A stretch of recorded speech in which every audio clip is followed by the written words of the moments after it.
Hello! Aujourd'hui, on se retrouve pour une nouvelle vidéo. Une vidéo un peu différente de d'habitude parce que vous êtes habitués à mes vlogs de mes reprises d'équitation ou de mes petites péripéties, notamment ma chute. Je suis restée sur ça. Je suis restée bloquée sur ma dernière chute. Enfin bref, c'est un autre sujet. Je vous invite à voir mes autres vidéos si vous voulez voir un peu des reprises d'équitation d'une grande débutante. Voilà. Mais aujourd'hui, on se retrouve pour une vidéo où on va parler du galop 3. En gros, j'avais fait une vidéo il y a de ça plus de 6 mois sur la théorie du galop 1 et elle vous a beaucoup plu. Voilà, c'est ma vidéo qui a fait le plus de vues, etc., etc. Donc je suis trop contente. Et en plus, j'ai eu des commentaires et des retours comme quoi ça avait servi. Enfin, c'est incroyable d'avoir ce genre de retour. Je suis en mode, c'est trop bien. C'est trop trop bien. Au moins une personne, au moins, il suffit d'une personne qui me dise ça m'a servi, c'est trop bien, continue. Mais ma belle, je vais continuer juste pour toi en fait. Bref, je m'égare. Donc on se retrouve aujourd'hui pour une vidéo sur la théorie du galop 3, tout savoir sur le galop 3. Donc on va vraiment se pencher uniquement sur la théorie, à savoir que actuellement je suis détentrice du galop 2 et je prépare mon galop 3. Je ne sais pas quand je vais le passer, mais voilà. Donc c'est aussi dans mes révisions, ça m'a permis aussi de réviser l'intégralité de la théorie du galop 3 et je vous le partage. Moi je me suis déterre avant même que je commence l'équitation, je me suis déterre à écrire un livre sur les galops pour pas payer tous les livres de galop. Voilà, donc tout ce que je vous partage, c'est basé sur des recherches que j'ai faites sur le galop 3, sur la théorie du galop 3, mais également on va, en fait, la structure de la vidéo va être par rapport à la Fédération française d'équitation qui, sur son site, a mis en fait des grandes catégories pour la théorie du galop 3. Donc, quelles sont les grandes catégories? Donc, il y a les connaissances générales, les connaissances du cheval, s'occuper du cheval, la pratique équestre à pied et la pratique équestre à cheval. Donc aujourd'hui, on va se concentrer sur les deux premières parties parce qu'en fait, c'est littéralement la théorie pure et dure du galop 3. Alors juste pour vous prévenir, évidemment, je ne connais pas par cœur à 100% la théorie du galop 3, c'est pour ça que je vais peut-être baisser les yeux parce que j'ai du coup mon livre qui est juste là et en plus de ça j'ai mon ordinateur. Bref, je vais pas vous le montrer parce que il est câblé de partout. Il est câblé, ça se dit même. Donc voilà, donc ne vous inquiétez pas si je baisse les yeux, c'est parce que je regarde un peu ce que j'ai écrit. Voilà. Parce que j'ai écrit des petits trucs finalement pour pas me perdre et pour rester justement sur la structure de la FFE comme ça. Même si vous avez par exemple un livre sur le galop 3, la théorie du galop 3, normalement c'est la même structure, donc vous pourrez même suivre cette vidéo avec votre livre officiel de la FFE. Je trouve ça sympa, je trouvais ça sympa, donc c'est parti. Donc pour commencer, il faut savoir expliquer les aides pour tourner. Bon, évidemment, au niveau de la théorie du galop 3, on va faire beaucoup de rappels du galop 1 et du galop 2, vous allez le voir. Mais c'est, en fait, je voulais quand même le mettre et pas vous renvoyer à une autre vidéo parce que comme ça, vous avez tout sur une vidéo sur le galop 3 parce que, on sait jamais, on oublie des choses. Hein. Moi, perso, il y a beaucoup de choses que j'ai oubliées. Les trucs basiques, les robes, il y en a beaucoup, j'ai oublié. Mais bref, c'est un autre sujet. On revient au sujet, expliquer les aides pour tourner. Alors, qu'est-ce que sont les aides déjà? Alors, les aides, ce qui va permettre de communiquer avec ton cheval, ça peut être des aides naturelles ou des aides artificielles. Ça, évidemment, on va pas tout revoir. C'est la théorie du galop 1 et du galop 2. Donc, je vous invite à ouvrir vos livres sur le galop 1 et le galop 2. Pour tourner, il faut que ton cheval soit évidemment actif et à l'écoute. Donc, ça demande une détente assez efficace. Voilà, avec des changements d'allure, etc., etc. Les rênes doivent être ajustées évidemment et à la même longueur. Pour demander une direction au cheval, tu orientes ton regard et ton corps dans la direction souhaitée. Tes mains déplacent le couloir des rênes dans la direction souhaitée pour que les épaules de ton cheval se déplacent. Ton assiette et tes jambes doivent maintenir le mouvement en avant. Alors pour un petit point vocabulaire, on va revenir sur deux termes. Le couloir de rêne.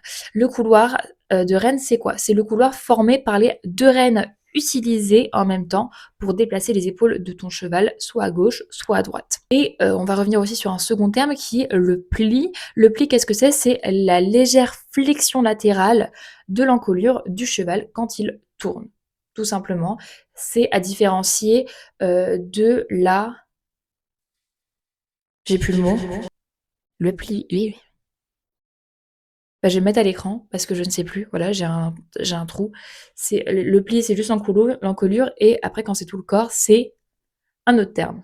Ensuite, qu'est-ce qu'il faut savoir pour la théorie du galop 3? Il faut savoir expliquer comment partir au galop par les aides diagonales. Alors, vocabulaire. Le galop est une allure dissymétrique, c'est-à-dire qu'il y a deux galops différents, un galop à droite et un galop à gauche. Au galop à gauche, par exemple, son épaule gauche s'avance plus que son épaule droite. Au galop à droite, c'est l'inverse. Ça, normalement, vous avez eu les sensations pour le savoir. Le cheval est naturellement équilibré pour galoper à gauche quand il tourne à gauche et à droite quand il tourne à droite. Ainsi, si tu es à main gauche, ton cheval doit partir sur le pied gauche. Si tu es à main droite, ton cheval doit partir sur le pied droit.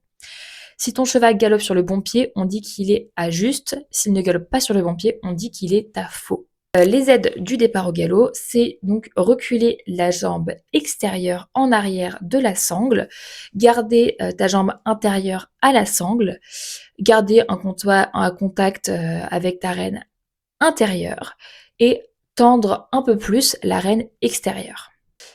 Voilà. En vrai, ça c'est de la théorie, mais on va dire que c'est plutôt de la pratique. Parce qu'il faut plutôt plus savoir le faire que savoir le dire. Ensuite, il faut expliquer les conditions élémentaires d'un bon abord d'un obstacle, tracé, vitesse, équilibre. Alors, tout simplement, on va faire un point de vocabulaire. L'abord, qu'est-ce que c'est? L'abord, c'est la première phase du saut, c'est la phase d'approche de l'obstacle. Tu es en équilibre sur tes étriers, près de la selle, redressé, le regard loin derrière l'obstacle, et tu diriges ton cheval bien droit au milieu de l'obstacle. Ensuite, on a la battue d'appel. Alors la battue d'appel, qu'est-ce que c'est? C'est quand ton cheval frappe le sol avec ses antérieurs avant de sauter, il dégage ses postérieurs sous lui et tend son encolure vers l'avant. Lors de la battue d'appel, tu engages ton bassin. Ensuite, il y a la phase ascendante, c'est lorsque l'avant-main de ton cheval se lève et ses antérieurs prennent appui au sol. Tu fléchis tes articulations pour laisser le cheval monter vers toi. Ensuite, il y a la phase du plané, ton cheval est au-dessus de l'obstacle, au sommet de sa trajectoire. Ses antérieurs sont pliés et ses postérieurs étendus. Tu accompagnes ton cheval en dépliant tes bras sur l'encolure, buste vers l'avant, dos plat. Ensuite, il y a la phase descendante. Donc la phase descendante, c'est quand ton cheval redescend vers le sol, son avant-main bascule vers l'avant, ses antérieurs se déplient et ses postérieurs reviennent sous lui. Et pour finir, il y a la réception. Donc la réception, c'est lorsque ton cheval reprend contact avec le sol, d'abord avec ses antérieurs, puis avec ses postérieurs. Tu amortis la réception avec des articulations et tu prends rapidement ta position en équilibre. Les trois phases principales du saut sont la battue d'appel, le plané et la réception. Qu'est-ce qu'un tracé correct lors de l'abord d'un obstacle? Alors le tracé est le dessin du chemin parcouru par ton cheval. Le tracé idéal pour aborder un obstacle est un tracé droit, centré, perpendiculaire face à l'obstacle. Ton cheval peut ainsi bien voir l'obstacle et préparer son saut. Et pour finir, qu'est-ce que la vitesse idéale pour l'abord d'un obstacle? À l'abord d'un obstacle, ton cheval doit avoir une allure adaptée, régulière et contrôlée. Il doit donc être suffisamment tonique pour être prêt à sauter tout en ayant une vitesse raisonnable. Ensuite, pour la théorie du galop 3, il faut savoir dessiner sur un papier et nommer la demi-volte et la demi-volte renversée.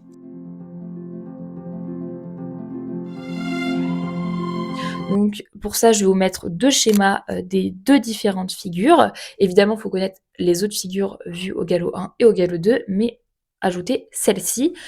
Donc à savoir que la demi-volte permet de changer de main et la demi-volte renversée permet également de changer de main. Pour le galop 3, il faut également savoir décrire la posture du cavalier assis et expliquer l'assiette.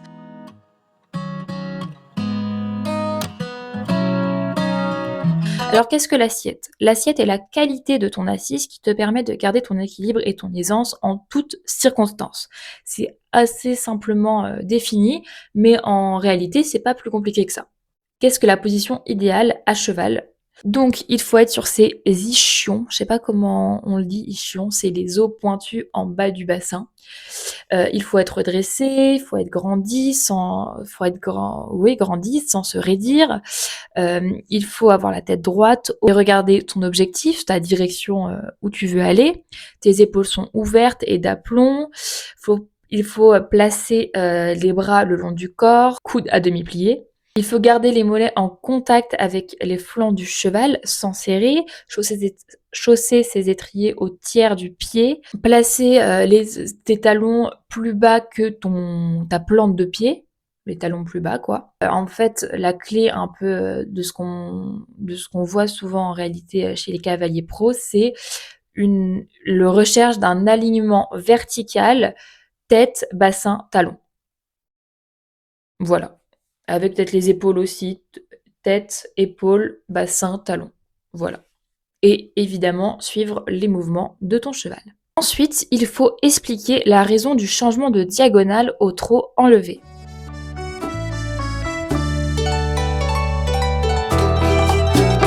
Alors le trot enlevé est une allure du cheval qui est sautée symétrique à 2 temps. À cheval, le trot enlevé permet d'atténuer les secousses du trot. Il est ainsi plus agréable pour toi et pour ton cheval. À cheval, il est important de travailler de façon égale à main droite et à main gauche. En effet, cela permet au cheval de développer ses muscles et sa souplesse de façon équilibrée. Ainsi, pour répartir les efforts de façon symétrique au trot enlevé, on trotte toujours avec le diagonal extérieur. Donc c'est le diagonal défini et c'est ce qu'on appelle trotter sur le bon diagonal.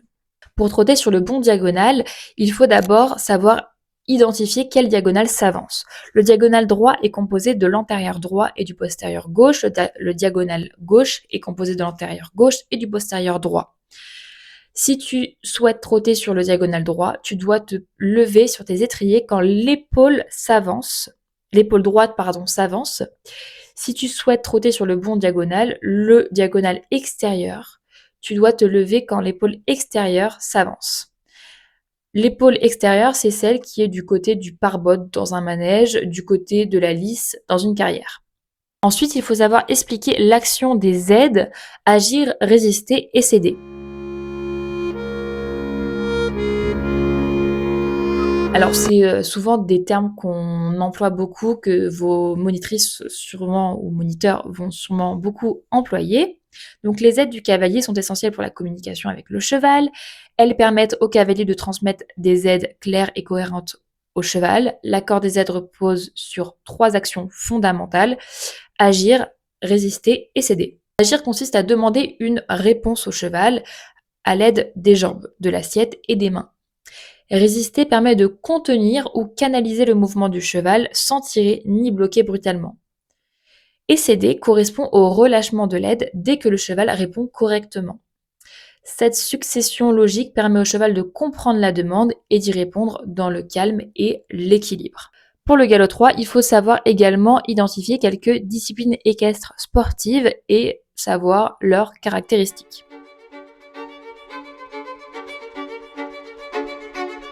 Alors, je vais en citer pas mal, mais évidemment, il ne faut pas toutes les connaître. Il faut savoir à peu près à quoi ça correspond chaque discipline. Donc, on va parler d'abord de l'équitation western. Alors, l'équitation western est une des disciplines équestres culturelles les plus connues. Elle s'inspire du travail des cow-boys dans l'Ouest américain. Elle met en valeur la rapidité, la maniabilité, l'équilibre et la franchise du cheval. Il existe de nombreuses épreuves, donc je vais vous en citer quelques-unes.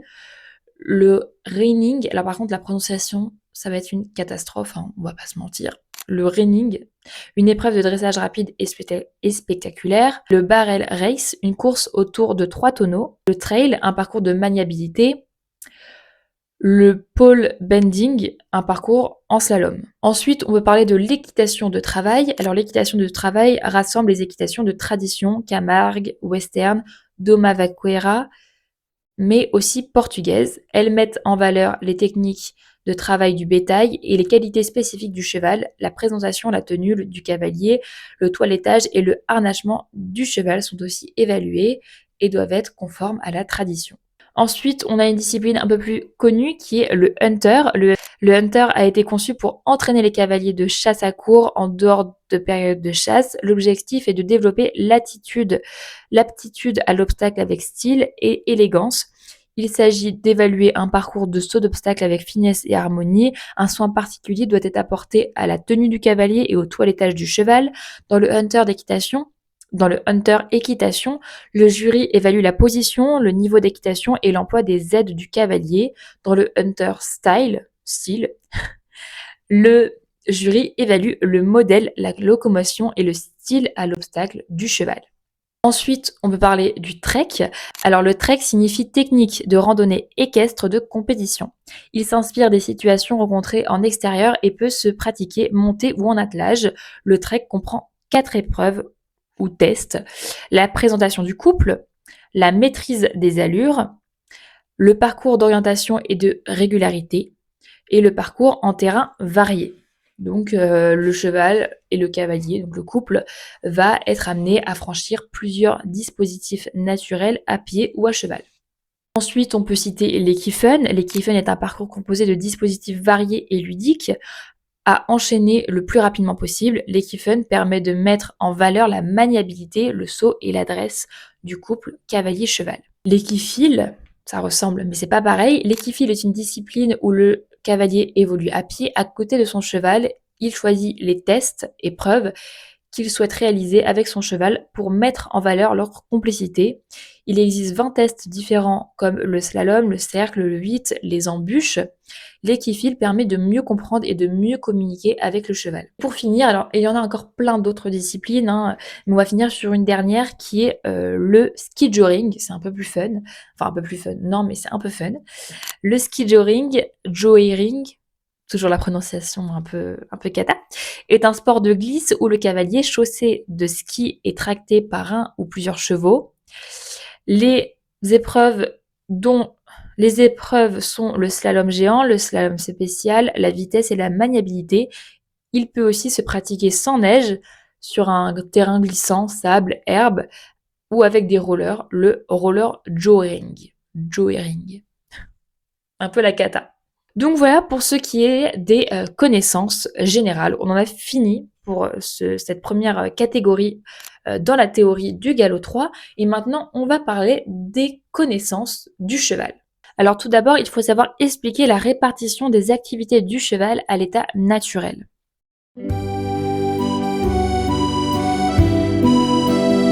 Donc, je vais citer les différentes activités par ordre d'importance du cheval. Alors d'abord, il y a se nourrir, évidemment.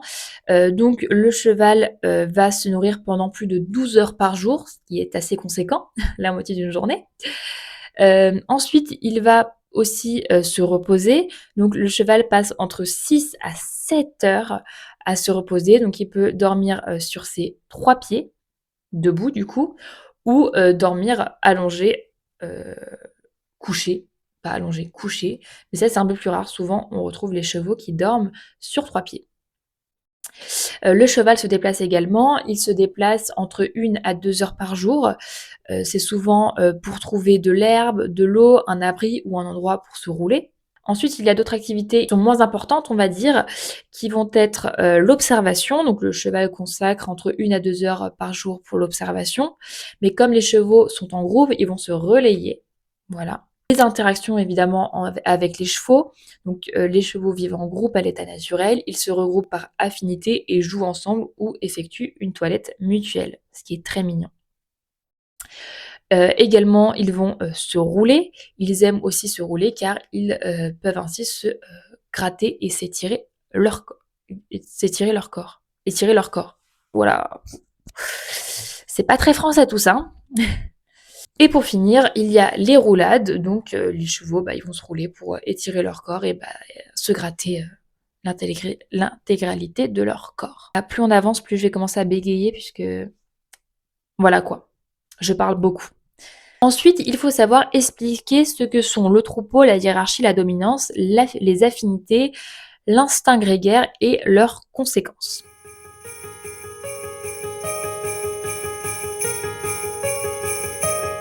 Alors, on va d'abord parler des comportements grégaires, du comportement grégaire des chevaux.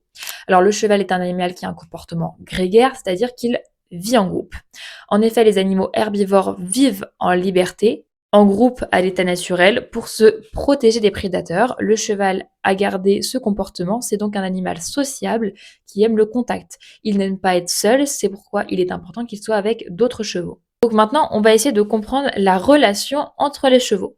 Donc on va d'abord parler de la hiérarchie. Donc la hiérarchie est l'organisation sociale du groupe, l'ordre établi entre les chevaux. Elle définit les rapports de dominance et de soumission des chevaux entre eux. La hiérarchie peut évoluer au fil du temps, notamment avec un cheval qui arrive dans le groupe. La hiérarchie n'est pas liée au physique du cheval.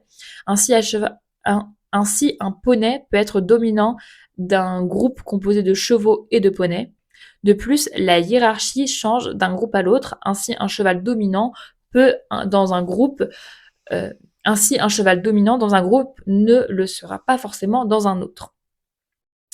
On va parler du coup du terme dominance. Donc le cheval dominant a un accès prioritaire aux ressources, donc eau, nourriture, abri, etc.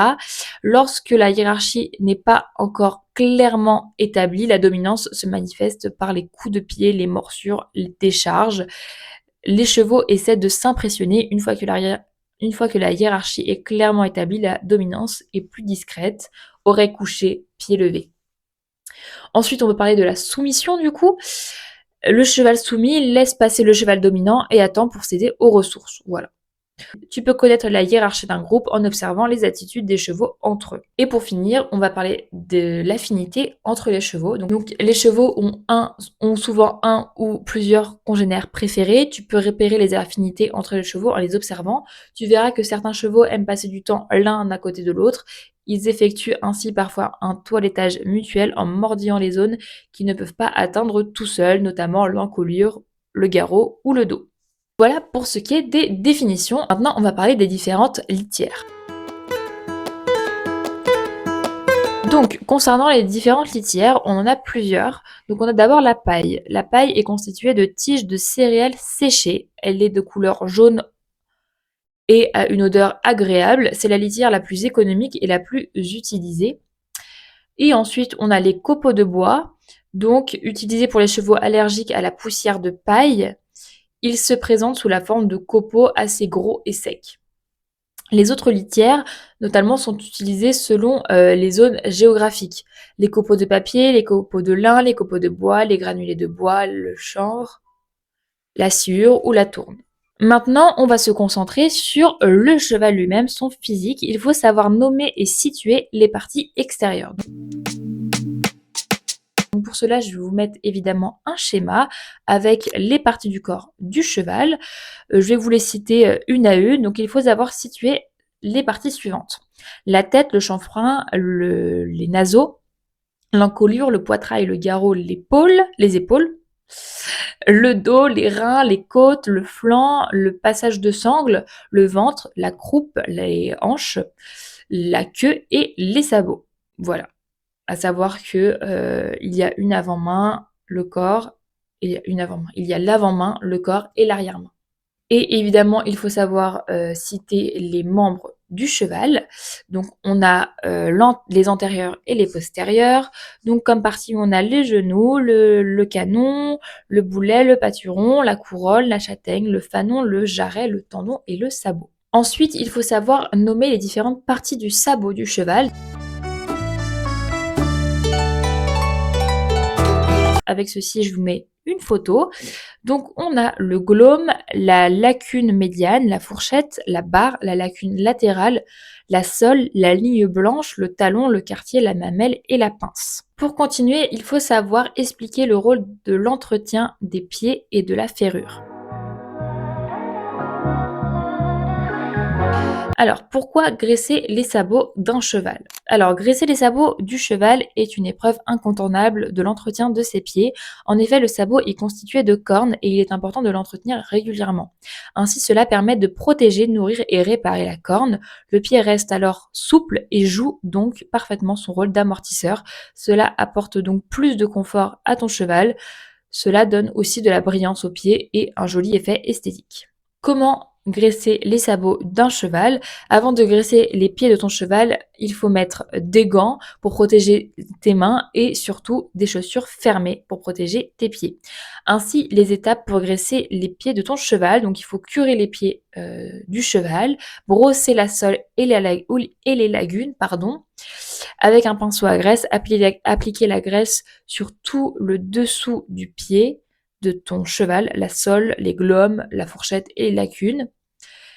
Appliquez ensuite la graisse sur toute la paroi du sabot jusqu'à la limite des poils. L'entretien de la ferrure est essentiel pour maintenir la santé et la performance de ton cheval. Donc quelques points clés à savoir. Donc la protection des sabots. La ferrure protège les sabots des chevaux, des terrains abrasifs et des surfaces glissantes, ce qui est crucial pour éviter les blessures et améliorer les performances. Également, il faut une adaptation des fers. Les fers doivent être adaptés en fonction de la croissance du sabot et de l'usure. Un maréchal ferrant peut ajuster la ferrure pour corriger les défauts de l'aplomb par exemple ou des pathologies locomotrices. Les fers peuvent être faits de divers matériaux tels que de l'acier, de l'aluminium ou le plastique, chaque matériau ayant ses avantages. La technique d'ajustement des fers nécessite une expertise. Un suivi régulier par un maréchal ferrant permet de détecter tout problème potentiel et d'ajuster la ferrure en fonction de la croissance et de l'usure du sabot. L'entretien des pieds, y compris le parage et la cure, est essentiel pour prévenir des problèmes de santé et assurer un confort optimal pour le cheval. Donc maintenant, on va passer à l'explication du mécanisme du pas et du trot. Donc ça, c'est un peu de la révision du galop 1 et du galop 2, il me semble. Je crois qu'au galop 1, il fallait aussi le savoir. Le mécanisme du pas. Le pas est l'allure la plus lente. Sa vitesse est d'environ 7 km/h. C'est une allure marchée symétrique à 4 pas égaux. Au pas, le cheval a toujours au moins 2 membres au sol. Il n'y a donc aucun temps de suspension. Chaque membre est bougé l'un après l'autre. Voici le mécanisme du pas du cheval. Donc, d'abord postérieur gauche et diagonale gauche au sol, antérieur droit en l'air, antérieur droit et diagonale gauche au sol, postérieur gauche en l'air, postérieur droit et diagonale droit au sol, antérieur gauche en l'air, et antérieur gauche et diagonale droit au sol, postérieur en l'air. Et ensuite, donc, le mécanisme du trot. Le trot est une allure intermédiaire du cheval. Sa vitesse est d'environ 14 km/h jusqu'à 50 km/h pour les chevaux de course, évidemment. C'est une allure sautée symétrique à 2 temps égaux. Le trot a un temps de projection entre 2 posées de diagonale. Aucun membre n'est alors au sol. Les membres bougent donc 2 par 2 en association diagonale.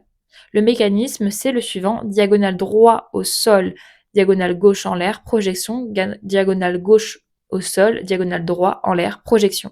Ensuite, il faut savoir nommer et reconnaître 3 races de poney minimum. Alors, je vais vous en citer quelques-unes. Donc, à savoir que le poney se distingue du cheval par sa taille. En effet, un poney mesure 1,48 m maximum non ferré et 1,49 m maximum ferré. Le poney est donc plus petit que le cheval. On va citer quelques races. On va d'abord parler du Shetland. Alors, le Shetland est l'une des races de poney les plus facilement reconnaissables. En effet, le poney Shetland est petit. Il toise 1,07 m maximum. Le poney Shetland est aussi très reconnaissable par sa silhouette trapue et ses membres courts, à ses poils et ses crins très fournis. Ensuite, on peut parler du poney français de selle. Donc, le poney français de selle est également une des races de poney les plus représentées dans les centres équestres. C'est un poney de sport issu de croisements de plusieurs races de poney en France. Et sa taille est comprise entre 1,25 m et 1,48 m. Ensuite, on peut citer le Connemara. Le poney Connemara est l'une des races de poney les plus populaires, notamment en compétition. Il est originaire de la région du Connemara, à l'ouest de l'Irlande. C'est un poney de sport athlétique, compact et polyvalent. Ainsi, il se distingue particulièrement à l'obstacle. Sa taille est de 1,48 m maximum. Pour continuer, on peut parler de l'Haflinger. C'est trop beau, trop beau. Ils sont trop beaux. Les poneys Haflinger Haflinger, je sais pas trop la prononciation, est un poney qui vient du Tyrol en Autriche. Il est facilement reconnaissable grâce à sa robe. En effet, c'est un poney alezan crin lavé. Le Haflinger est un grand poney assez puissant et rustique qui toise entre 1,37 m et 1,48 m au garrot. Et pour finir, on peut parler du fjord. Alors le fjord, c'est un poney qui vient de Norvège. C'est un grand poney compact, fort et rustique. Il est reconnaissable à son physique trapu et surtout à sa robe Isabelle, parfois souris, sa raie de mulet et sa raie de mulet, du coup le trait derrière qui relie le garrot à la croupe. Sa raie de mulet et sa crinière, souvent taillée en brosse, il toise entre 1,35 m et 1,48 m. Ensuite, s'il faut savoir citer des races de poneys, il faut également savoir citer des races de chevaux. Donc également 3 minimum. Chaque race de chevaux a des spécificités physiques, mais aussi des traits de caractère reconnaissables. On peut alors d'abord citer le selle français. Le selle français est une des races de chevaux les plus représentées en France. Le cheval selle français est un cheval issu du croisement de plusieurs races comme le pur sang et le cob normand. C'est un grand cheval de sport, athlétique et puissant qui toise entre 1,65 m et 1,70 m. Les robes sont toutes admises, mais le selle français est le plus souvent bai ou alezan. Ensuite, on peut citer le pur sang. Donc le pur sang ou pur sang anglais est un cheval issu du croisement d'étalons arabes et barbes et de juments anglaises. C'est une des races de chevaux les plus connues grâce aux courses. C'est un cheval fin, athlétique et rapide. Il mesure en moyenne 1,65 m. Ensuite, on peut citer le pur sang arabe. Donc le pur sang arabe est un petit cheval originaire du Moyen-Orient. Il est reconnaissable avec sa petite tête au profil concave, au creux, et à sa petite taille, 1,50 m en moyenne. Ensuite, on peut parler du trotteur français. Le trotteur français est un cheval issu du croisement des talons pur sang avec des juments normandes, choisis pour leur aptitude pour les courses de trot. C'est un grand cheval athlétique avec une arrière-main puissante. Et pour finir, on va pouvoir citer notamment le frison. Le frison est un grand cheval noir originaire de la région de la Frise, aux Pays-Bas. C'est un cheval élégant qui présente un corps compact, puissant et harmonieux. Il a des crins très fournis et se distingue par ses allures très relevées, dites baroques.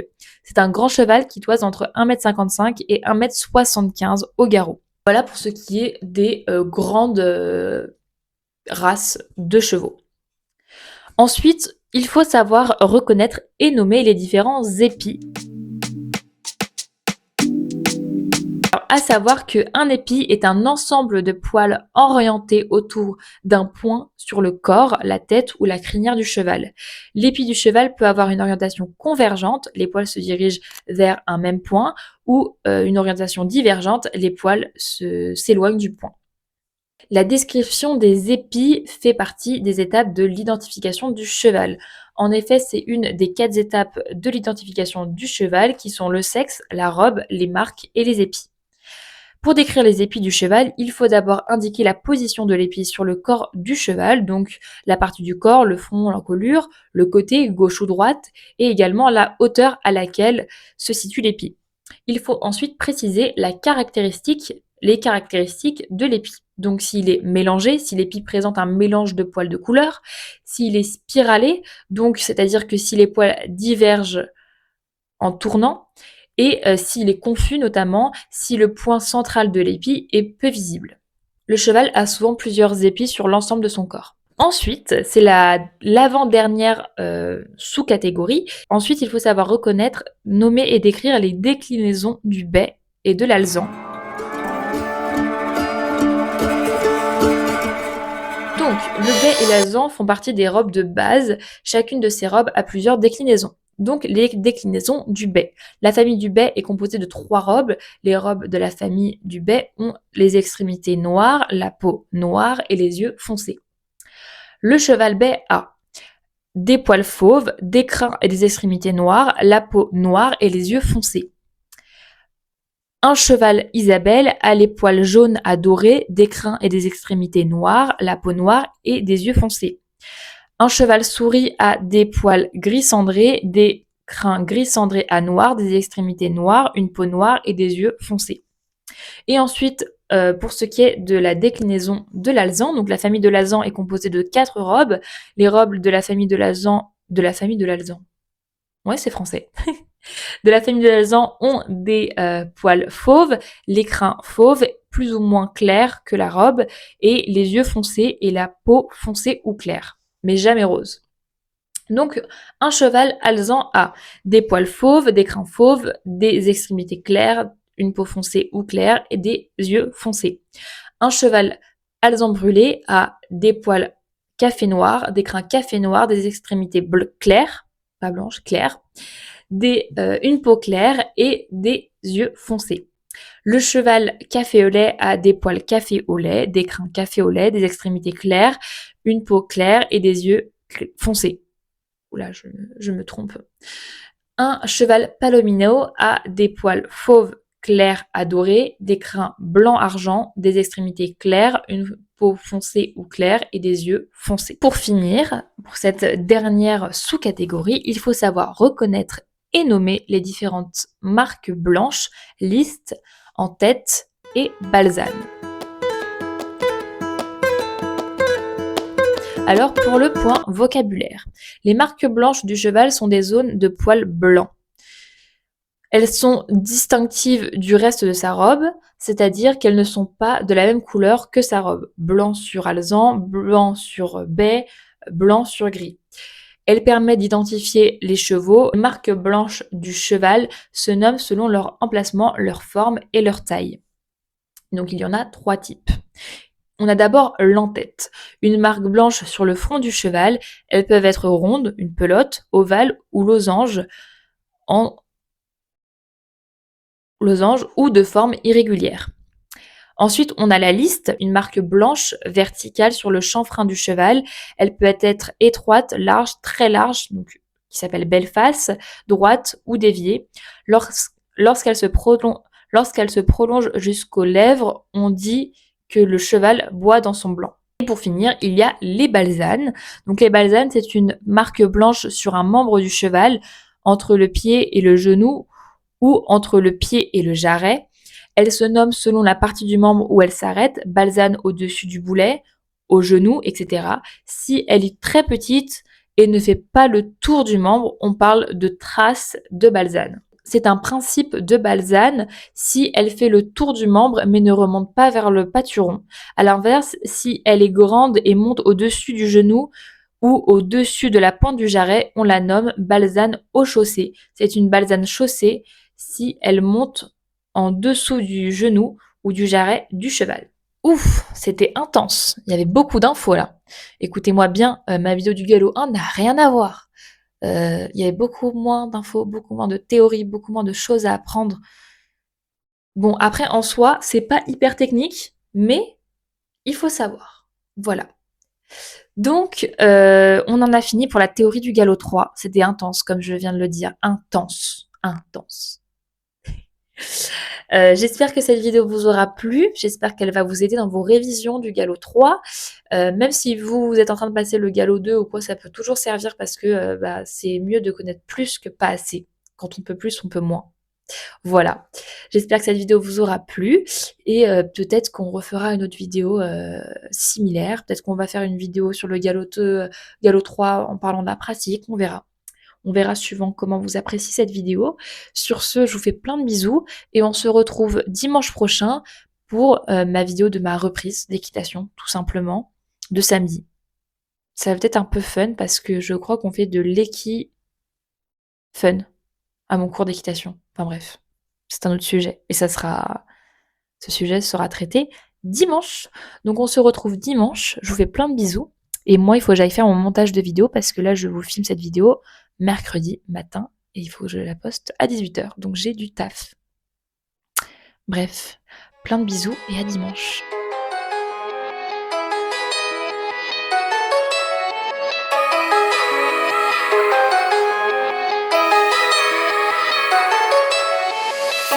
I caught you on a good day. I was doing fine, so fine. That was till she called.